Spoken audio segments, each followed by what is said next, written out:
Hey there, what's going on? Happy Friday afternoon. Can you hear me? You probably can. I hope you're well in the world. We're here in Singapore. Nice. Oh, the sun just came out. It's a nice Friday afternoon. I decided to do another live stream, and I've decided that I'm going to do one of these every week at this same time. Today, of course, we're going to talk about, oh God, there you go. Today, of course, we're going to talk about work for free, say no like a pro. And I say no like a pro because I am Dutch, and the thing you have to be careful with myself, I can be a bit too direct for some people. And therefore, sometimes I can be a bit too direct for people's liking. And the good thing is that we know that Henrik is ready. And we have Joke van Dam. Hi, Joke. I have to drive to a client now, otherwise we would have listened, but we'll listen afterwards. Yes. It is a good topic because I've talked to a couple of people. I literally just got off a call with a friend of mine about this, about getting paid. And he was same thing. He was like, dude, this is such a pertinent topic. A lot of people are struggling with getting paid on time, or getting paid at all, or getting paid the right price. Those things are important. And before we get into this, I want to let you know that this is not my area of expertise. I'm not a sales guy. I run innovation projects, but I've been working for myself for over a decade. So I know what it's like to build clients for stuff and to, proposals and get briefs for them. So I have a lot of experience. In this chat, I've got a couple of scenarios for you, which I think might relate to you, maybe not. Maybe you are an independent consultant. Maybe you run your own little chain of retail stores. Maybe you are an online coach. Maybe you're into trading. Maybe whatever your craft is, maybe you're into design. If you have clients, you know the importance of getting paid and getting paid on time, because it is killing small business, big business as well, particularly small business. When it comes to these payments, a lot of people are not getting paid at all, or they're not getting paid on time, not getting paid well. And because of that, their business will go under. And I think there's no need for that. That's why today I want to talk about this. And I've got a feeling that with some of the questions and comments that you guys, if you have them, they said you will be good exposure. Yes, we're going to get into these kind of things. So if you have comments like this, where you have a scenario where somebody they want to pay, some of the excuses you've gotten, drop them in here and we'll see how we can use them. I've got 7 scenarios which I've all experienced. And the reason that's important, because I want to talk from my experience, because again, I'm not some sales guru or something. These are things that I've experienced. I've learned from the hard way, unfortunately. And I might have a couple of ideas which maybe for you is really useful. Yes, you right here, there you go, like right there. Can you see this? There you go.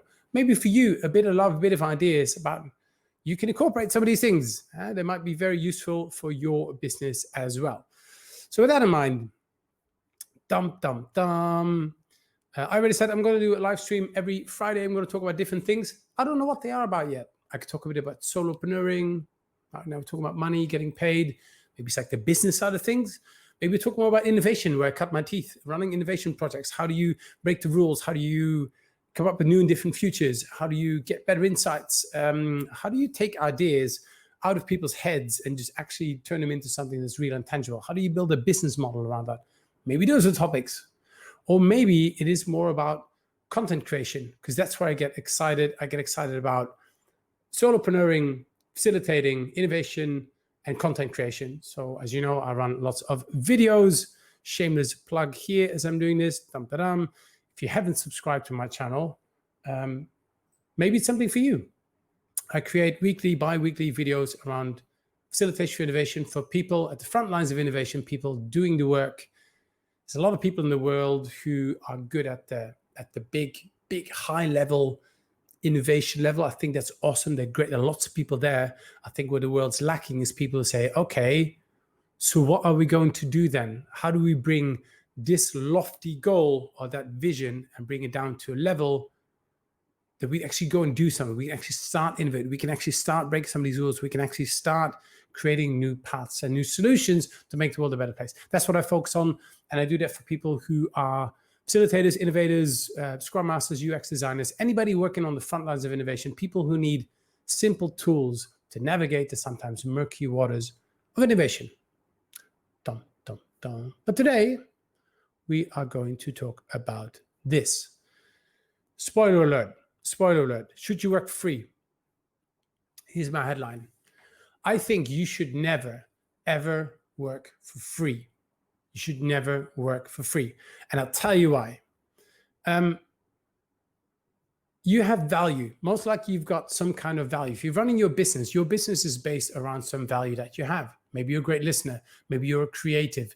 Maybe you are good at brand marketing. Maybe you are a trainer of some sort. Maybe you can take complex things and break them down into simple things for people to learn. Maybe that's something that you do. Maybe you are an architect. You're an engineer. You can build things, right? Physical things. You put them together.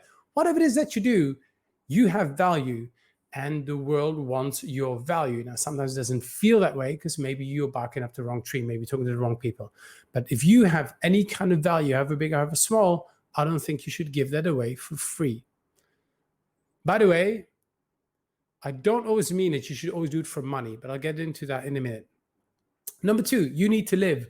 I have I've got a funny phrase which I use, which says, if creativity, grit, and kindness were to pay the bills, I could just work free, right? Because I've got those things. And if that would just bring in the money and I could pay my rent with that, awesome. Unfortunately, we live in a world where many things have to be paid through money. That's why I'm working for money. So because I need to, it's not because I care that much about the money, but if I get the money coming in, I can sustain my lifestyle, I can sustain my living, I can sustain my business. Therefore, I've got time to do what I love doing and where I add value. So you need to live. You need to make sure you get paid, because you can be the best in whatever field. If you're not getting paid, you'll end up having to take maybe a job that you don't enjoy that much, where you cannot use that value. Number one, that value that you have, if you don't use that there, then it's either going to go away, the world doesn't have access to it anymore, and you're just gonna slowly wither away. You're gonna feel bad, but you got all these like, I'm very good at this, but the world's not paying me. Maybe because you weren't charging for it. So you have value, you need to live. And to third point, you want to keep adding value.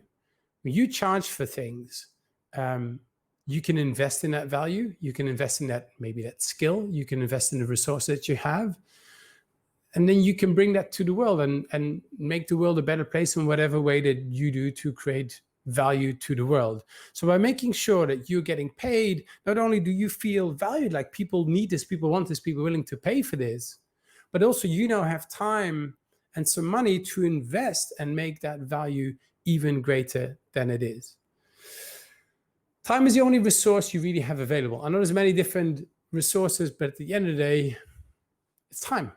Time is the only thing you've got available. And where you spend that time is important. How you spend the time is important, right? So, and it's the only finite thing. At the end of the day, you've seen these articles where they ask elderly people the things that they regret. It's never like, oh, I regret not having bought that watch or that car. It's like, I regret not having spent enough time doing things I like doing, or with people I love, or with my friends, or should have said no more. Those are usually the things that come up. So why would you wait until that point? Say it now, do it now. All right. I want to make sure that you're still with me. You have value. You guys still good? If you are still good, give me a thumbs up, or give me an exclamation mark in a comment so I know that you're still with me. It's a challenge with live streaming. I wish I could all have you here, right here in this room. We could have like a cup of tea and beer together. Be fun. So I just said that you should never work for free. However, I don't think you should always trade your time or your skills for just money. There's other things you can do. I have a simple, I guess, a checklist for me. For me to work for something, it either needs to have these things. Either I work for money, in exchange for money, you pay me for what I do, for my ideas, for my thinking, for my structure, for my network, for my time, for my energy. Or maybe there's a great learning opportunity in this one. Now, be careful with this one, because as you've seen, sometimes people say, hey, you should do this for free because it's a great opportunity for you. It's a great learning opportunity, great exposure. Big trap. We'll get into that one in a second. Don't go for that one. But if there's real learning in there for you, why not? Why not? What if you got to be part of some project, something that you've always wanted to learn? I'll give you an example. I love video making. If I had an opportunity to work on a short film crew or to create a mini documentary, by the way, I created a mini documentary with a friend of mine a couple of years ago, did it all for free.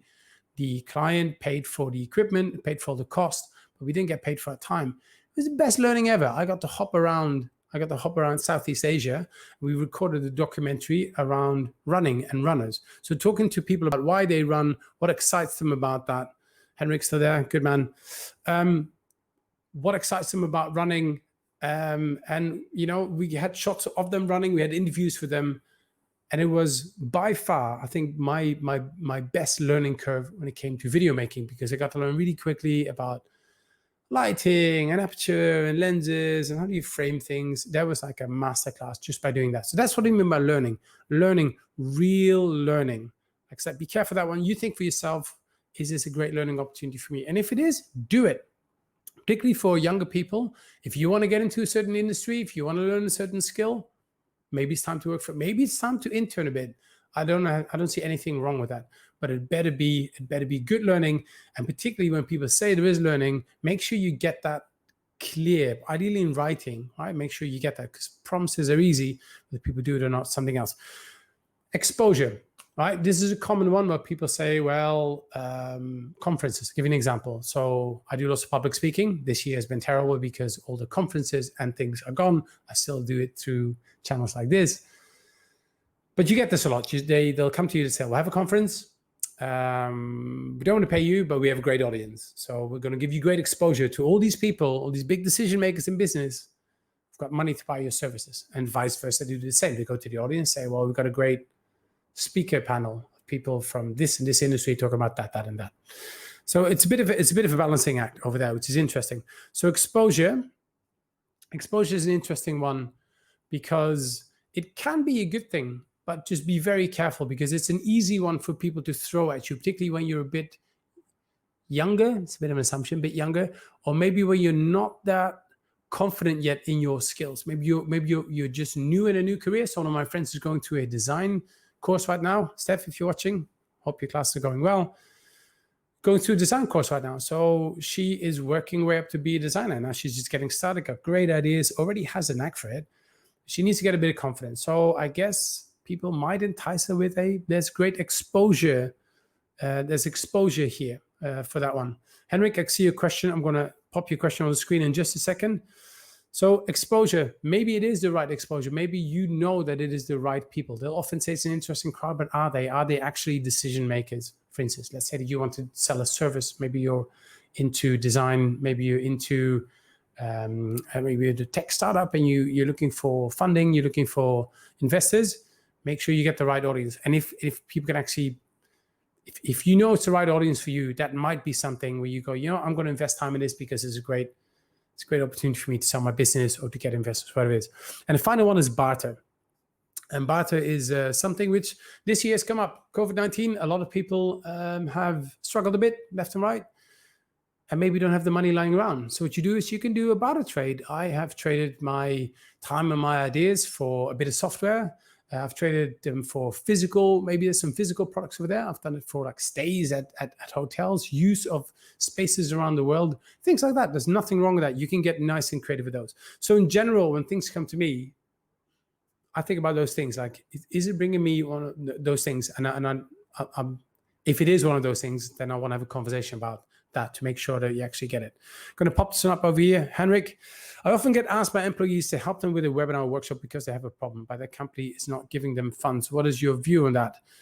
Again, to my points before, if this is, let's say, great learning for you. So I'll give you an example. You might have a new assessment or you have a new tool, something that you want to use.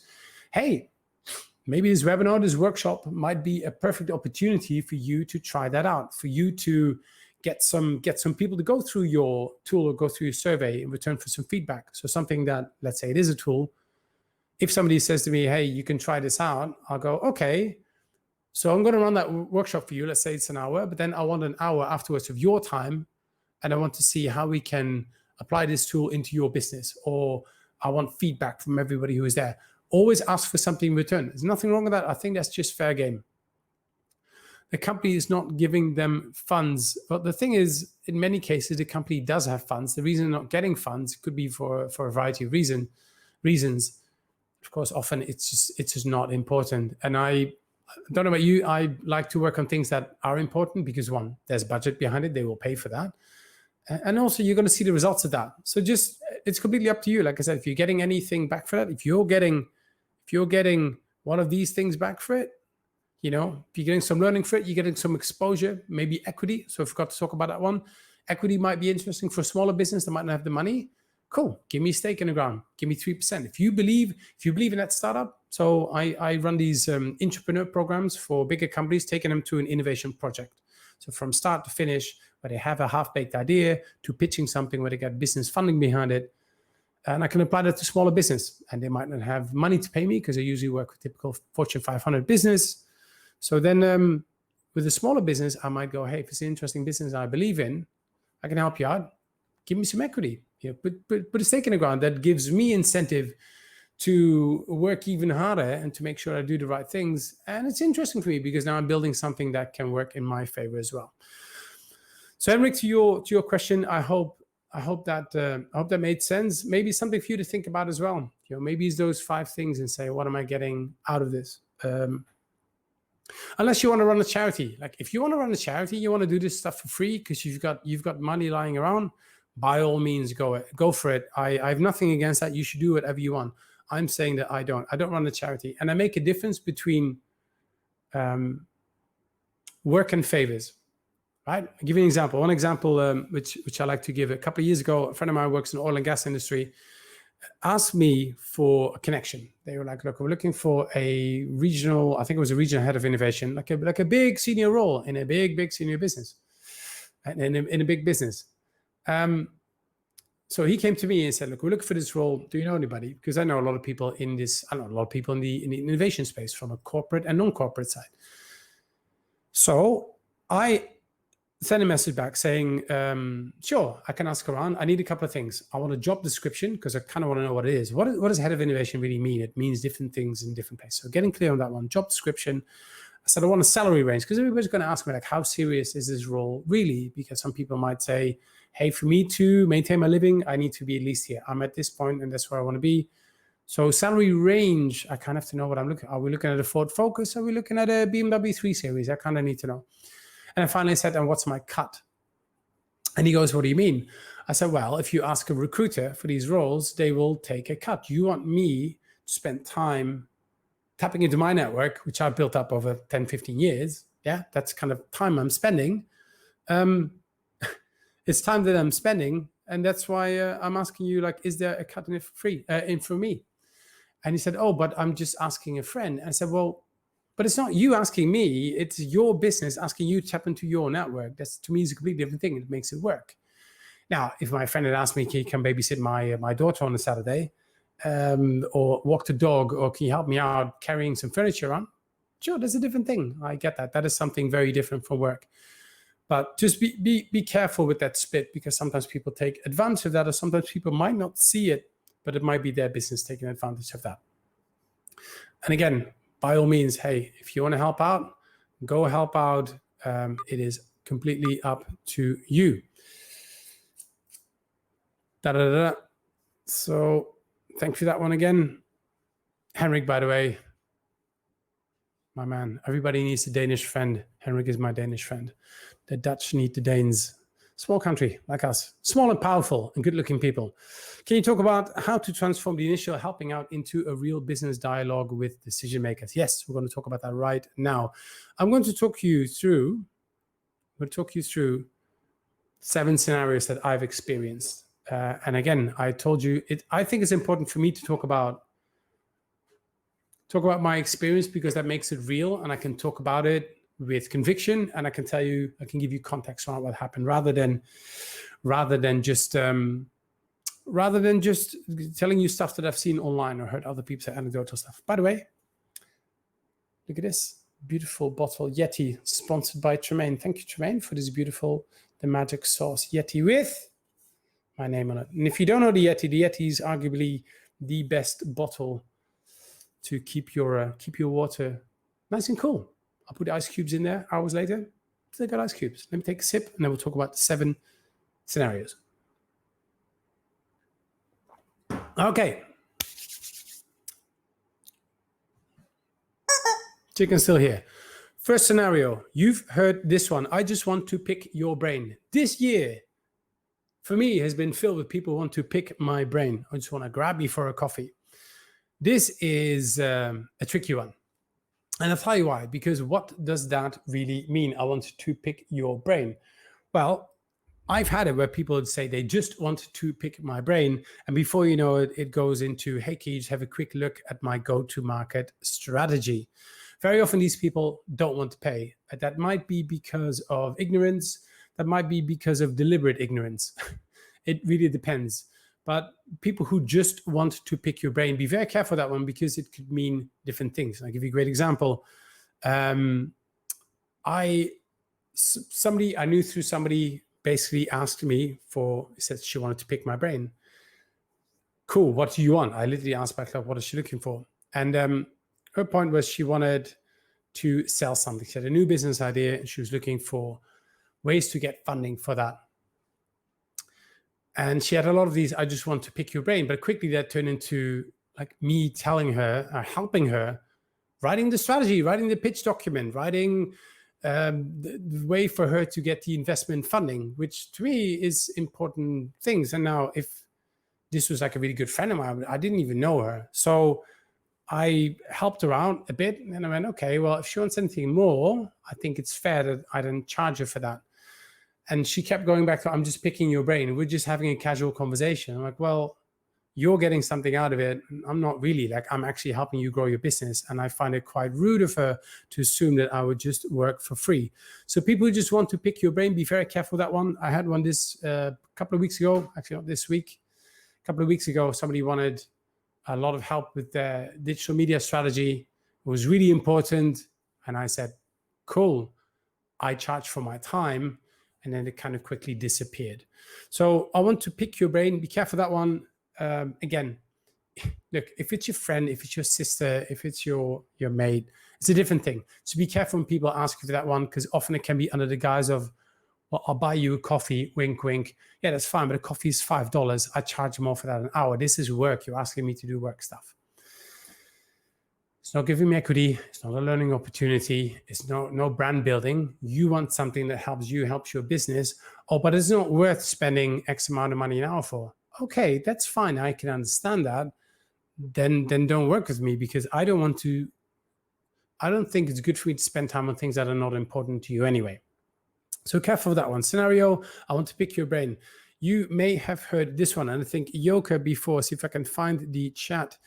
Joke van Dam, where are you? Comments over here. Joke had a great one before. If I can find it. Drive clients to topic. Wait for it.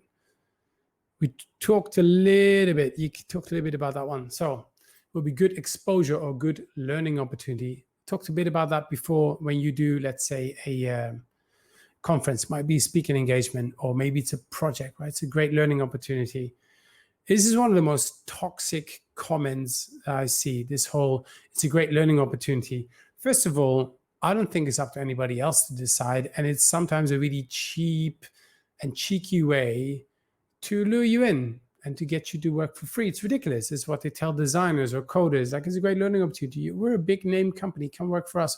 You know what? You can be the biggest name company in the world. If you don't pay me, as Yoga's next point is, you can't eat through exposure. You're right. And again, there's a fine line there, because maybe with that exposure, you might find the right people. There might be business opportunity. My experience is every time they said it's a great learning opportunity, it's a cheap cop-out and a pretty weaselly way to not want to pay you. I know where I want to learn things, and very often when they ask me for the things I do, they're like, sure, I enjoy learning, but there's a reason I do what I do, because I'm good at it. I'm doing it for many, many years. And I'm beyond the point where I'm 25 and going, I'm just, wet behind my ears. I want to learn something. So be careful of that one. Learning opportunity. If something like that comes up, go back and say, so what does that mean? How is this a great learning opportunity? Yeah, I'll get to that one in a minute. I've seen another comment here from Henrik. Thank you for that one. Thank you for the questions. These questions really help. Some of these people are watching these later on, which is cool. I appreciate you too. It's cooler if you're here because I can riff off these questions. So thank you, Henrik. And thank you, Jörg, for popping up some of your questions. Great learning opportunity, then be really clear about what that learning opportunity is. If it's great exposure, what is that exposure? Is it access to certain people? Is it a write-up somewhere, which maybe that might be really useful for you? Let's say that you're a designer, you want to get your design work up on a certain platform. I can see how that's really, really useful. Get that in writing. People promise a lot of things, and I've noticed that not everybody is that honorable with the promises that they make. So anytime somebody comes with a great learning opportunity, great exposure, be careful with that one. Okay, so here, I'll just go for this one. I'm going to riff on this one. It would be great to see your ideas and approach on this topic. Can you please give us something to work with? That was me hitting a big bowl of markers here behind me. Be great to see your ideas. Fair point. I think, let's say you're working with a designer, you're working with actually many professions. You want to have a bit of an idea about what somebody can do. I think it is always good to have some materials ready. These may be case studies. This may be a couple of examples of things you've worked on. Let's say you are maybe you reupholster furniture. Have some footage of some of the work you've done. Maybe you work on street art. You have an Instagram channel. That's why these social media platforms are awesome. I think you can give people an example without giving away the idea yet, because to that one, which links into one of the scenarios I've got over here.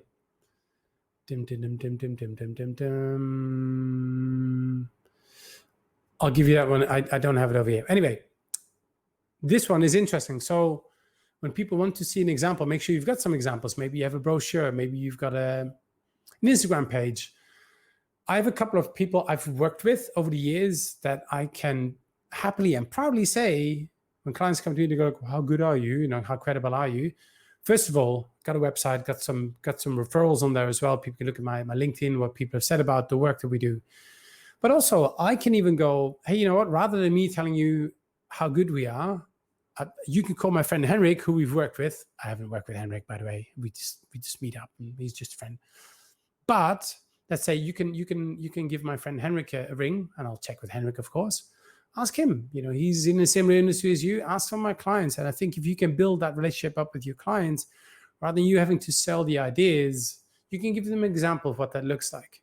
So approach, I think, is fine. I think so. I have an approach which I can explain in about 30 seconds to clients. So if somebody says, I want to see an approach, great. Then also, if you have something there, there's a difference between putting that in writing or having a face-to-face conversation. I would rather have things in conversation. It's just easier. You get a reaction and you're talking to the right person. So if somebody says, can you give me some ideas, some approach on the topic? I go, cool, when do you have time? Let's hop on a call and I'll give you some ideas. What I don't want to do is spend hours putting this together in a document just for them. Am I afraid that people are going to steal your approach? People are going to steal your idea? It happens all the time. I'm not even worried about that. It's more that I'm spending time putting this together, let's say in a document, which I didn't have to do. So have something. So my point there is, Henrik, sorry, there was a long-winded answer. If you can have a couple of examples there, and of course, the longer you work, when you get started, it might be a bit hard, but maybe you're going to have to make up a few things, but have a couple of examples of what you've done. Have a couple of stories in your pocket. And then when they ask for something like that, I prefer to just hop on a call or face-to-face and just say, I'll gladly talk you through some examples. Because that way you can also get a feel about what they're looking for. And I'll give you an example. So in my work, I work in innovation projects. I've worked on more than 100 projects over the last so many years: oil and gas, hospitality, FMCG, government, tech, finance. I worked in all kinds of different industries. And of course, the question I often get is, how much do you know about the food industry? How much do you know about the biochemical industry? Like, I mean, Where's your credibility in this? And in my case, I usually say, I don't know anything about the biochemical industry, but I have an approach that we've applied to all these different projects, which might work here as well. And in conversation, if I have a bit of an idea about what they are looking for, I can go, I don't have the approach for this project yet, but the last time we worked on a project, something like this, let me paint you a picture of what we did. Yeah, we had phase 1, 2, 3, or we took this approach. And I think just by having a couple of those stories in those case studies, you can already answer that question. Yeah, give us something to work with. Sure, I'll talk you through it. This one. If you discount us, if you give us this price now, we'll come back with a lot more. It kind of blends in with the good exposure. This is a great opportunity. This is good for you. You know, we're going to do more of this. This is big. This is important for our business. If you give us a discount now, we're going to do a lot. There's a whole bunch of other work coming in. So just give us a good price now. What do you guys think? Is this a yay or a nay? What should you do?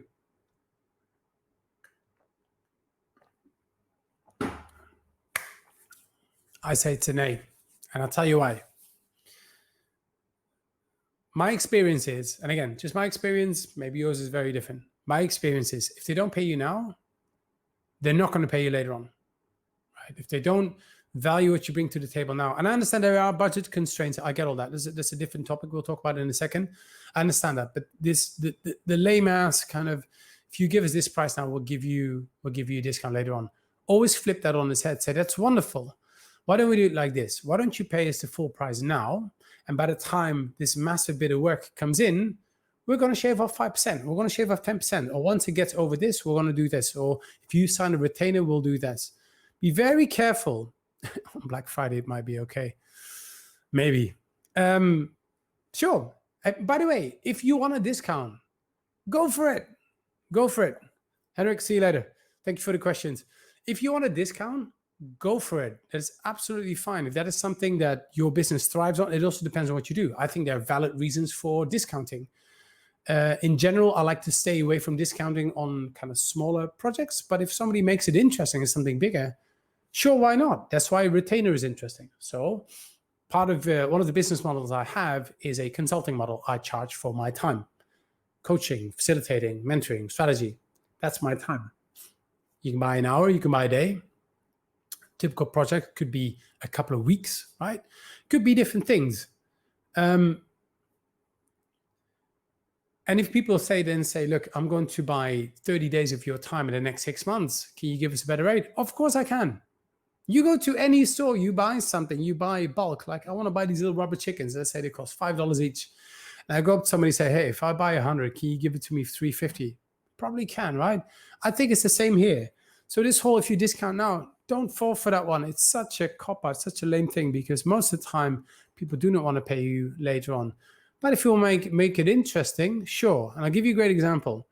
Last year, when we were still flying around, I worked on a project. I quoted the price. It was a strategy workshop. They basically said, look, it's outside our budget. Fair, that's possible. Can you give us a discount?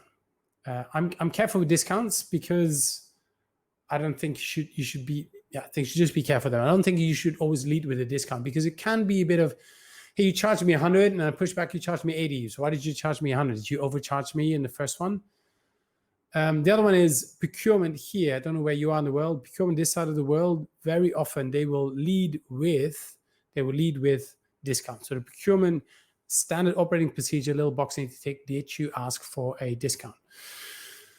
Client said your pricing lies outside our budget. Okay. Is it something we could do? I said, I'll make you a deal since it was a small project. So you pay me 100% upfront before I even get on the plane, before I book the flight. That means you got 10 days to pay the whole shebang. I'll take 10% off. That's the deal. Now, does that always work? No, because sometimes their payment systems might be 30, 60, 90 days. I even heard of companies doing 120 days, which I think is criminal, but that's for another day. Does it always work? No. It's worked twice. Of the 5 times I've asked, it's worked twice. And that's the deal. You kind of go, okay, you want to get a discount? You want to get this kind of deal? Fantastic. Then here's what I want. I want 10% up front, or want this. And then you put something on the table, you meet in the middle. Because at the end of the day, it's got to be a partnership.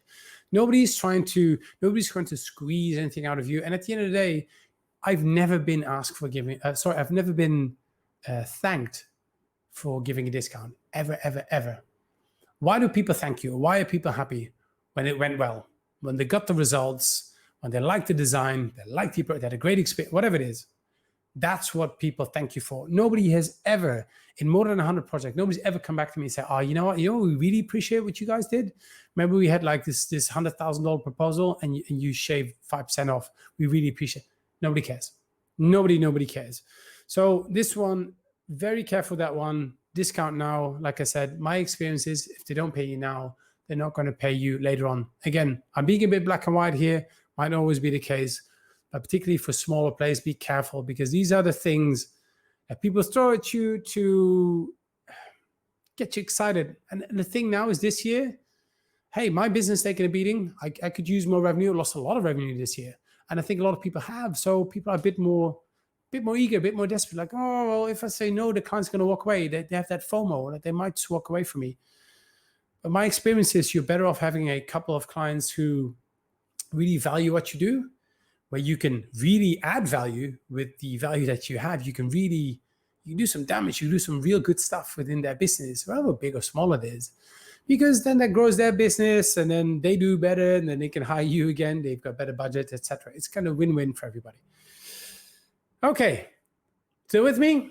Friday afternoon, here we go. We're talking about 7 scenarios. If you're just watching it from here, we're talking about 7 scenarios, things that I've experienced, kind of things that people have said to either get out of paying you, or not pay you, or pay you late, or to see whether they can get a deal out of this. All right, that was scenario 3. Let's look at scenario 4. We need a proposal. A proposal, not a wedding proposal. They need some kind of plan. This links into Henrik's point before. We just want to see an approach. We want to have some designs. Sometimes they will ask you about the how. And people who've watched some of my YouTube videos know it's kind of 3 main questions, which I go by. It's one of the easiest frameworks. Why, what, how? You've heard of this one. In general, when I talk to clients, I want to have a conversation. First, at least the conversation around the why and the what. What do you want and why do you want it? Or the other way around. It doesn't matter. Simon Sinek, start with why. But those are the 2 questions. Only once we know that, we start thinking of the how. And the how is your approach. The how is the design. The how is the strategy. The how are the tactics. The how are the learning program. The how is the workshop flow and those kind of things. I move away from those as much as possible, because you have value. If you know what your value is, even if you're just getting started, think about what it is that you do. Then you're the person to do this. If you paint houses, if you paint interiors of houses, that's your job. That's what you do. I am not going to hire a painter to come into my house and tell that painter what to do. I'm not going to hire a web designer and then tell my web designer how he needs to web design. I might have an idea about colors and fonts and how I want it to look. That's all good. That's the what. And then why do you want it that way? And why do you want to structure this way? Tell me more about your business. Then once we have that, we think of the how.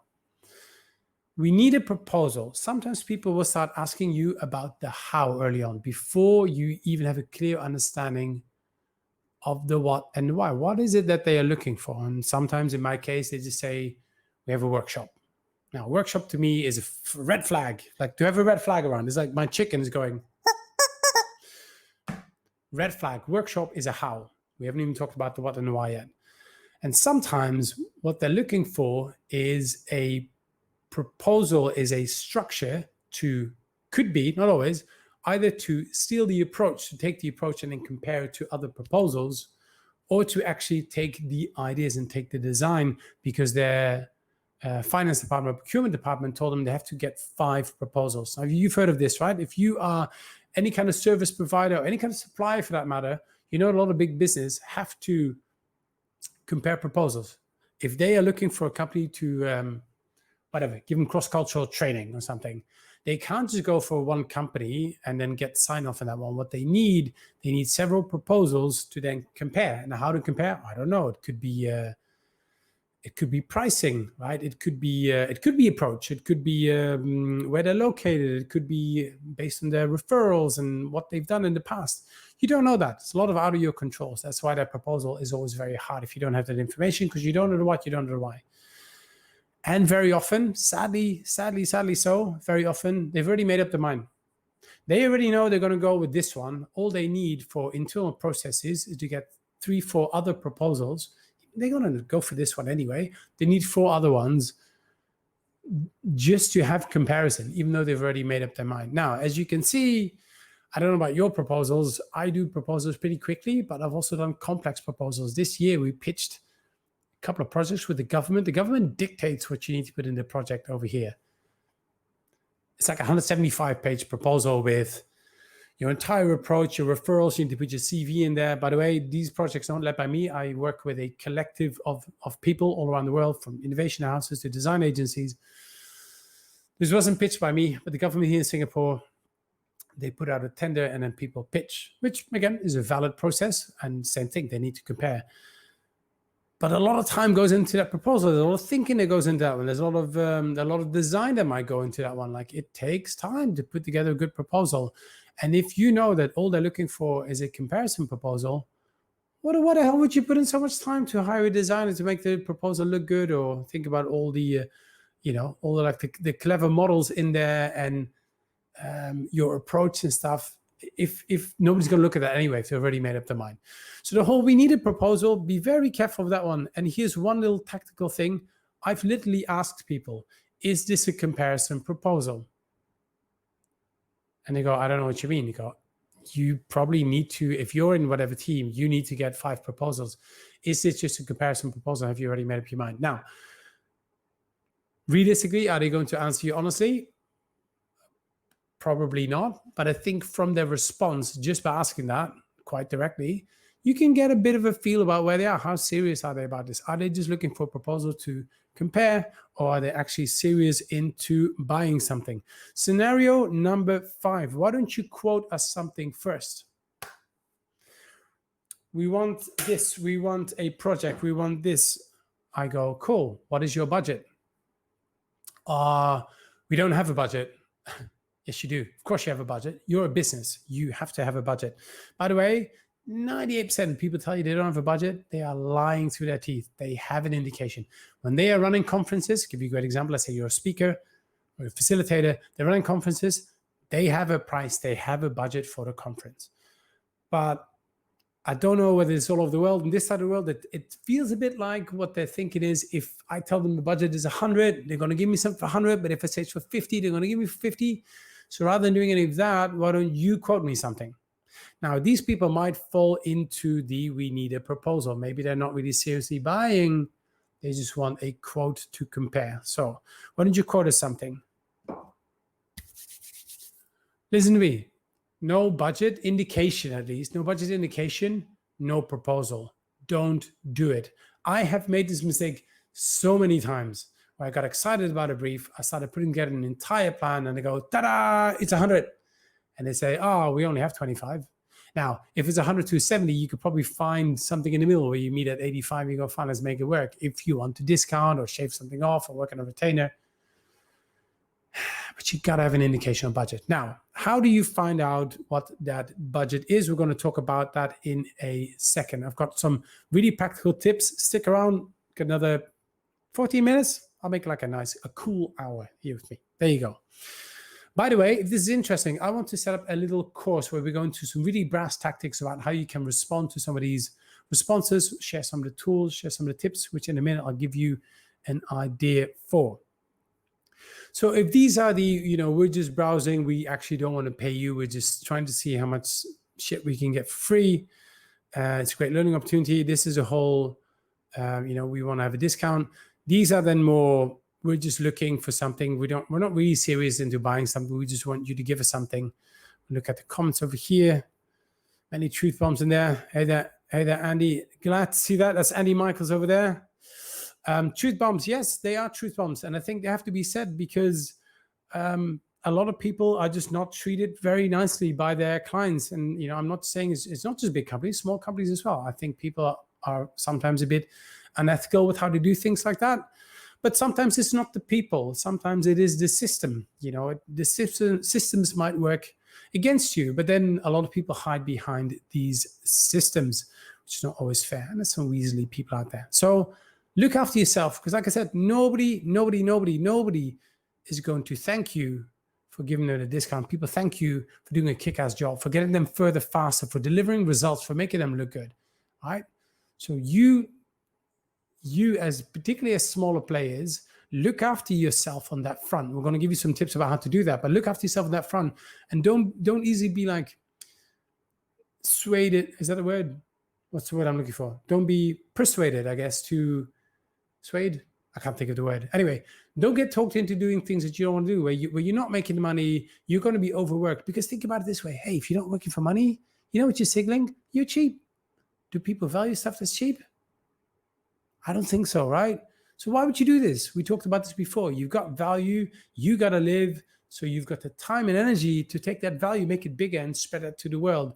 And if you're not getting paid, if you're getting talked into this kind of crap, which I'm talking about over here, you're going to go under and the world's going to miss out on what you have to offer. Yeah? Okay. So why don't you go to something first? Ask them for what their budget is. And I'll talk about that in a second. Sorry, we lost the invoice. So now we're getting into, okay, you've already done the work and now they're not paying you, or they're paying you late. So payment terms, make sure you've got those agreements up front. We lost the invoice. I've had this once where they got to the end of their payment terms. Let's say it was 60 days. And then they went, sorry, we lost the proposal. We lost the invoice. Can you send us the invoice again? Okay. And then they said, can you then start from the day that we asked you to resend the invoice? Well, that's another 60 days, right? We lost the invoice. Is a tricky one, because that all depends on how much work you've done up front. Sometimes you are not set up in their system yet, and that's why it takes a long time for you to get paid. You might get excuses like this: we lost the invoice, which of course it can happen. But if somebody then says, can you then change the date of the invoice? You've already now done the work a while back. Yeah, careful for that one. Real scenario. I've had this a couple of times where they lost the invoice. I had one client who paid me 16 months later, 16 months. And it was such a big company that at one point we were like, damn, if we take legal action, we can, but that then means that we ruin the relationship. Like but that's setting the bridge on fire. And besides that, we're like a company this big, and this was a company big. KC big. Like, am I doing big over here? Like, I'm big. We're like, yeah.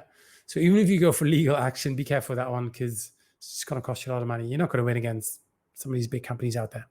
So sorry you lost the invoice. Careful that one. And the way to deal with that one is to make sure that you've got some of these things set up before the conversation. Make sure you are set up in their system. Make sure that there is a PO number, because if there's no PO number, you're not going to get paid. And then scenario number 7, last one, we weren't happy, so we are not paying. I've had this one. Simple metaphorical way of describing this story. Had a client who wanted a pizza. It wasn't a pizza. Metaphor. Stay with me. Metaphor. Still with me? They wanted the pizza.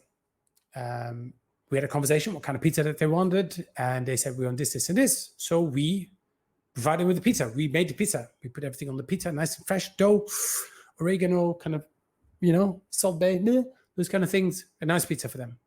We delivered the pizza. They ate the entire pizza, like that. Then they went, well, actually, you know what? After eating the entire pizza, we decided that your neighbor's pizza tastes a little bit better than yours, so we're just going to pay you half. But you ate the entire pizza. If after like 2 bites, you were like, oh, wait a minute, there's goat cheese on this, and we didn't order that one, cool, we could have had that conversation. And along that way, we had a couple of conversations already, seeing how it was going. Not at any point did you indicate that this was not what you were looking for. And I even had WhatsApp messages and emails afterwards of this guy going, fantastic, this is exactly what we're looking for. What I think happened here, this guy ordered the pizza. By the way, we wanted to talk to his boss. He wouldn't give us access to his boss for whatever reasons. And it was my fault, because I think you should always talk to the right person whenever you can. Yeah? The people who can actually make these decisions, because a lot gets lost in translation. I think he then went with pizza to his boss, and the boss was like, I never ordered pizza. I wanted a rotisserie chicken. Get away with that, and I'm not going to pay for this. And then he decided to throw us under the bus. So solution for that one, at the end of the day, long story short, a letter of demand. We went the legal route. We thought if we actually want to get a lawyer, it's going to get too expensive. And it wasn't a big amount of money, but we went for the principal. And I think they thought because they're a big company, they can just intimidate us. And then we ended up, a friend of mine, her husband is a lawyer, signed basically wrote a letter of demand saying, here's where you're in breach. And they were clearly in breach. They were, there was no case. They didn't even have a case. If this had gone to court, they had no case. You're in breach here, here, and here. We'll give you 24 hours to sign this settlement. We'll give you 10% off because you weren't happy with what we did. We'll settle it, and we both gone away. So we're going to file this in court. And ended up paying. They took 10% off, ended up paying. And then found out later that they'd done this to 2 other people that same year. Criminal. I won't tell you who it is, but it doesn't matter. I think they're almost bankrupt anyway. Okay, last couple of minutes. Cheers. It's not just water I've got over here. Last couple of minutes. A couple of things, a couple of practical things that you can do to make sure that before you have an idea of budget and make sure you get paid, there's a couple of things you can do structurally, and there's a couple of things you can do along the way to make sure that you're getting paid. You're getting paid what's right for your value that you add. Have clear conversations early on. People hate having the money conversation. Just have it. Just have it very early on. Put that conversation on the table and talk about budget. And it's as simple as, what's your budget for this? If they don't, let's say you're speaking at a conference, you say, what's your budget for this? They go, oh, we don't have one. What did you put? Okay, what did you pay the last person who did something like this? What did you pay last year speaker? You had a conference last year, what did you pay them? Market value, like what is it? Ask people for those things up front. And a very easy one is, so first of all, scope is making sure that you're clear about what needs to be delivered. So what do you look for? Is it a talk? Is it a workshop? All those conversations need to be done up front, because if you get going on a innovation project without being very clear what needs to be delivered, you might end up wasting a lot of time, and time you're not getting paid for. So there was scope, deliverables. You see BANT in there. And if I remember correctly, I think this came from IBM, but I'm not sure. And BANT stands for budget, authority, need, time. At a minimum, let's do this. I'm going to write this down for you. I didn't set this up very well. Budget, I think it is from IBM, authority, need, time. I've got a simple way of breaking this down. I know itches. Here it is. Budget, authority, need, time. At a minimum, you go up to somebody, and it doesn't have to be in that order. Start with need. What do you want? And sometimes people will tell you, let me tell you a bit about the background of my company. I don't need to know that at this point. What is it that you're looking for? You should be able to explain that in a couple of minutes. You got some kind of brief, right? You say, hey, we've got a business model that was working really well. We're really struggling because of this competitors in the market. There's a new technology, and we need to really look forward into what the next 5 years are going to look like and how we're going to reshape our business. That's a start. So what you're looking for is thinking and maybe some strategy, and that's a way to get started. Maybe there's a, hey, we're looking for a training. I want to get some videos made. Can you come do a talk? Can you help us design something? What is it first? What is it that you're looking for? Authority, who's the person you're talking to, right? Are they the person who can make the decision? It's not their fault, but you kind of have to know who this person is. And if they're not in a position to make these decisions, whenever you can, see whether you can get to the person who's actually going to say yay or nay to this brief. Somebody owns that brief. Somebody says we need a training. Well, who's the training for? HR might come to you, but it doesn't mean that they are the client. They are the gatekeepers.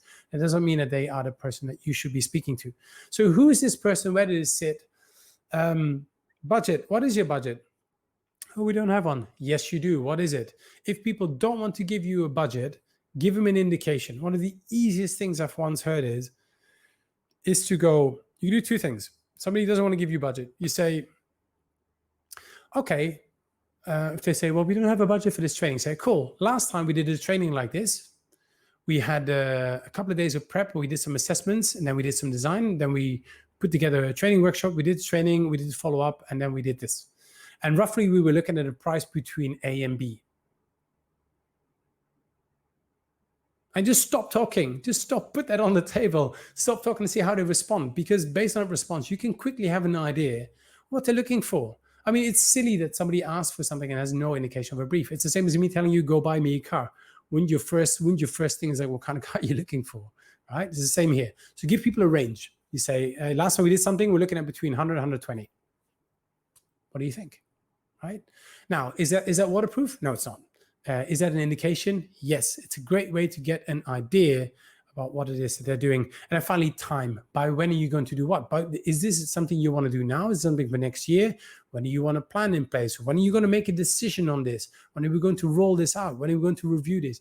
All these things. So that's a fairly easy way to make sure to have some of these things up front, being clear about the deliverables, what they want. So having clear conversations up front, and then second point here is structure for it.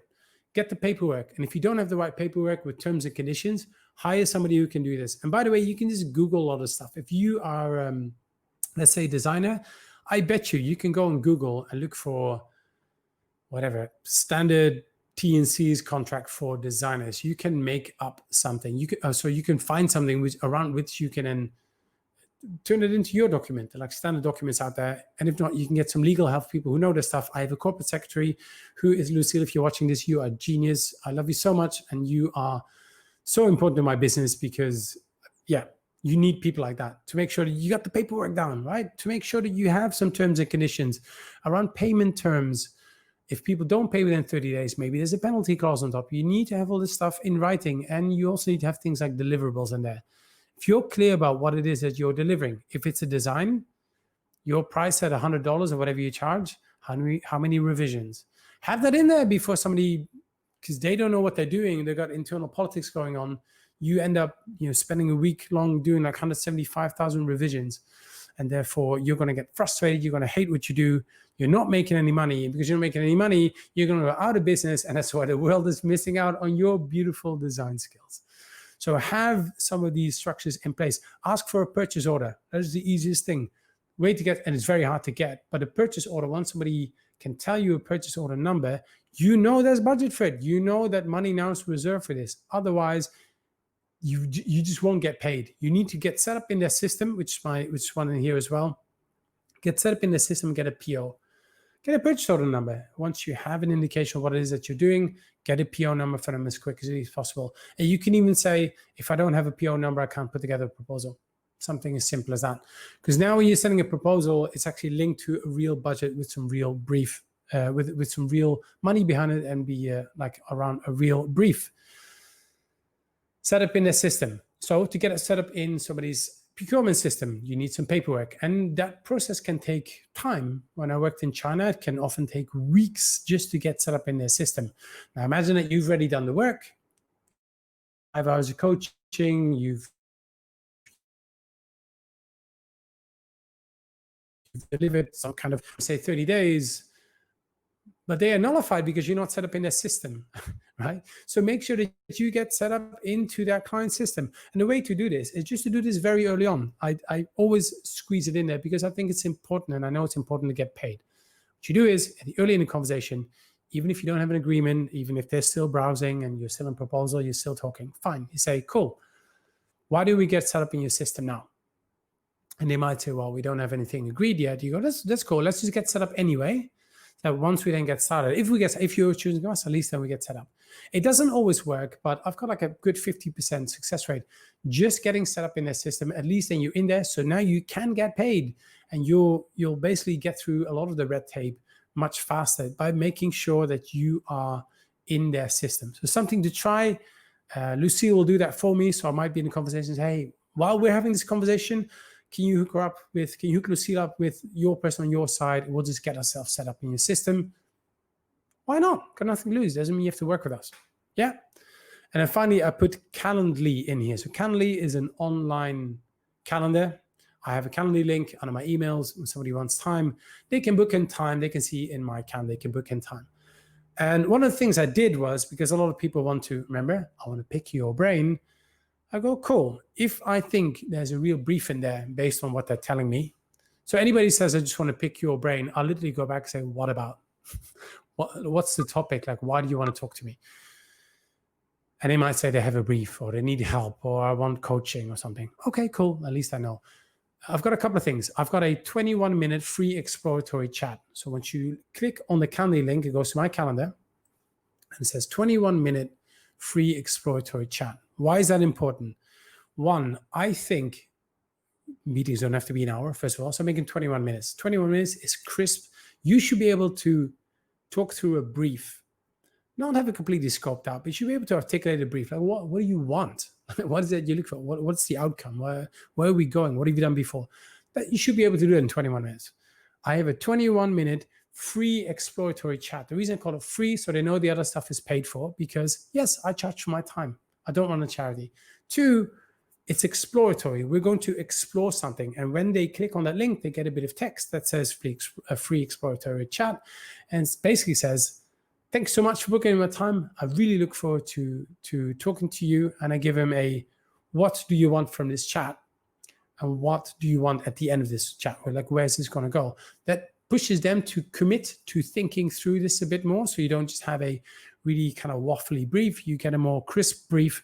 And also, it lets them know that we are exploring something, and then the text will go, let's explore this brief. And if it's something that I'm the right person for, I'm going to come back with a proposal. I'll come back and say, great, what you're looking for is 10 coaching sessions on how to be much better in front of a camera, because I can help you get prepared for your big leadership conference next year, right? Maybe that's what it is, 5 sessions, times X amount of money. That just alone would just signal really clearly that this is not just you just get to take away my time and I'll give you some ideas. No, I'm going to give you a proposal for something. 21 minutes, very, very controlled. And I've noticed that people are very respectful. I had a lovely chat this week with a young guy. He's got a new online platform, which I'll be reviewing on my YouTube channel, The Magic Sauce, very soon. Give him 21 minutes and he was nice and crisp. And even he went like, that was great. It was high energy, super crisp. And we came out with some sort of like 2 clear actions afterwards. And this, by the way, is much more, there was a barter trade. He's got something which is interesting to me and vice versa. Great little conversation, Calendly. Free. If people want to book my other time, it takes it straight to a PayPal terminal. So if people want to book my time, you want to get coaching for an hour, cool. I charge for that. Pay up front. It goes to PayPal and you pay for my time. Very simple. And it's a way to basically make sure you save a lot of time and energy explaining all this stuff and give people a link. They can book in their own time. So those are some structures. And then finally, check on this stuff regularly. Make sure that you're on the right track. Like, how's the paperwork going? How are we doing on setting us up in the system? How's that invoice coming along? It's been 28 days and just know that we signed on 30 days. How's that going? You can still have a conversation. Whether you want to be rigid about it or not, that is up to you. But check in on those things and make sure that you stay on top of those things, because my experience is I used to be very bad with that. I used to be like, yeah, sure, they'll pay me. And most of the time they will pay you, but sometimes people just take the piss and just way too long. They just wait forever just for them to pay you. And that can kill a small business. So check into those things. How are we doing? How are we doing on the milestones? Are things going okay? And that's why I was so annoyed by the client we did the pizza for, the client that bought the project and then said we didn't like the taste of the pizza, even though they ate the whole thing and said it was delicious. We checked in along the way. Are we on the right track? Like, is this what you're looking for? Is there anything we need to change? Do we need to review some of the scope? That can happen, right? You might start somewhere and come up with a new opportunity, or you find out that actually the challenge isn't here. It's there. And you go, cool. Can we go take a step back to the drawing board and can we see what else we can do? That might be more work. That might be slightly different scope. That is up to you. But checking in on those things are super important. So having clear conversations up front, having the hard conversations, just so you know, projects, I spend about 35% of my time just getting clear on what is it that you want? What needs to be delivered by when? Tell me about your team. Who's going to be involved? Okay, you want some ideas. Now we've got a couple of ideas. Then what? What are we going to do with it? All these things up front. Ask for budget early on. Don't wait for that kind of stuff. Get an indication. They don't want to say it. Remember, tell them, okay, typically this costs between A and B. What do you think? And if they really don't want to say it, you kind of say, fine, what is a number you would rip up? What is a number you would just completely, and they go like, oh, I don't know. Anything is fine. Anything's fine. Cool, it's $1 million. And they go, well, not $1 million. Okay, well then what? Right? Because you need to have an indication. You cannot go shopping for a car or for a house or whatever it is that you're doing if you don't have an indication of that. So have those conversations up front, structure for it, get clever around your paperwork, make sure things are in writing. Don't do things before you have things in writing, before you get things signed. Get some clear terms and conditions you can both agree on. Sometimes the client will send you theirs. Go through them. Take some time going through them. Again, you can outsource this. I outsource that to somebody who've been working with, Lucille, for years, who does this stuff for me, part of the team. But either you do, somebody else, put in some time, make sure that's in place, and don't get started until you have stuff signed. Don't buy your plane ticket, which is not going to happen this year, but don't buy your plane ticket. Don't start buying supplies or stuff like that if you don't have something signed. It's horrible. I've made the mistake in the past, and I've lost a lot of money because we didn't have something signed. Something changed in the end. They ended up not paying. And in all fairness, they were like, well, we didn't have anything signed. Fair enough. So make sure you got that one, and then check in on the project. If you want to be nice about it, my final point, if you want to be nice about it and somebody asks you to work free, in a direct or indirect way, or it's great exposure, or hey, if you do this now for free, we're going to pay you later on, right? Repeat after me. It's the nicest way to say it. Thank you for the offer, but I do not have time for unpaid work. It's as simple as that. And the one I got back on, somebody said, but you really enjoy what you do, which, by the way, is so condescending if you think about it. So just because I enjoy what I do, I should do it for free. I would love to do it for free, but here's the thing. So let's say video making. I love video making. I'm working on a couple of briefs right now. I hope I get them because I really enjoy the work. Do I charge for it? Hell yeah, I charge for it. But I love doing it. I love doing it so much that if I couldn't turn it into some kind of viable income, then I can't do the things I love. So I don't have time for unpaid work. Difference between doing your friends a favor. If your mom asks you to help her out, help your mom out, like that. So never, ever work for free. I don't think you should, if you have any kind of value, anything you bring to the table, you should never have to work for free. And don't get people to talk you into doing that either. Remember, here's a couple of things that I use as a filter. If somebody asks me to do something, I either go, is it bringing me money? Is it putting money into my bank account with which I can buy a beer and I can buy lights so I can have a chat with you guys because I love doing this. This is awesome, right? Is it giving me money? Is it great learning? I'm learning live streaming. I think it is awesome to learn things like this. If I have a great opportunity to do a live stream around a certain topic I love, or I get to try out a new bit of technology, learning, awesome. Exposure, right audience. Somebody came to me the other day, lovely guy, about my age. He's got this idea, and in the simplest form, he goes like, I have an audience. You've got some great content. I can't pay for you right now, but this audience, I can guarantee you a small, intimate group, not some live broad, like face-to-face. We're going to go for drinks. I'm going to give you this audience. These are decision makers in business who would love to hear some of the stuff you do. So I'm not going to pay you for your time, but are you interested? Can we give them like a really cool experience? Can we see where that takes us?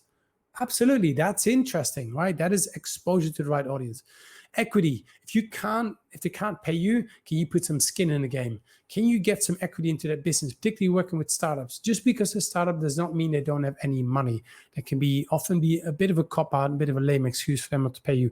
And finally, hey, you know what? This is the year of barter. And why the hell not? If you've got something and you want something in return, what is wrong with good old barter trade? I'm going to help you out on something, and I'm going to help you out with this. So to give you a great example, my friend Andy Michaels over here, there's many things really well, but one of the things he does really well is all about fitness and health and well-being. And he's a super fit guy. He looks like He-Man. He literally looks like He-Man.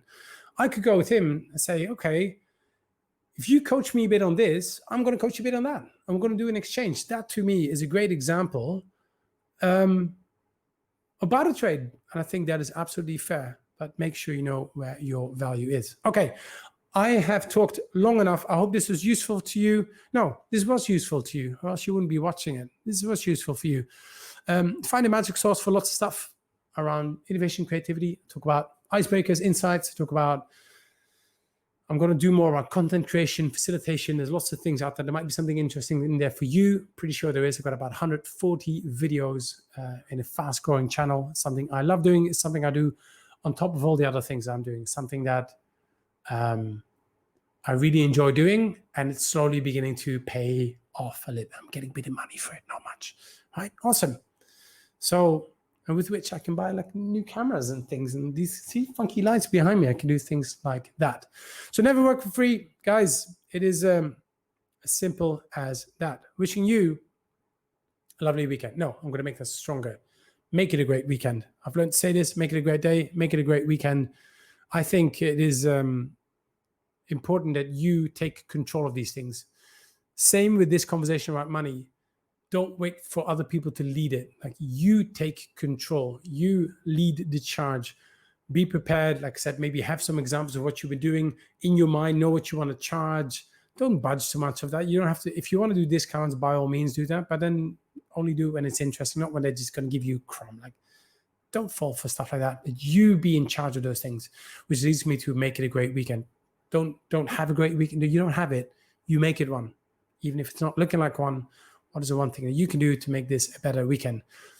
Food for thought. I'm going to create a course around this one, and I'm going to tell you more about that later on. Maybe something interesting for you. I'm going to get through more of these tactics and learn how we can get paid better, how we can do better work. Guys, from my lovely apartment here in Singapore, a rubber chicken and a nice cold beer, I wish you a lovely weekend. Hope you're well. Catch you next week, 3 o'clock. I'll be back here with something else. You drop me a line. You tell me what you think is cool. All right? Have a good one. See ya.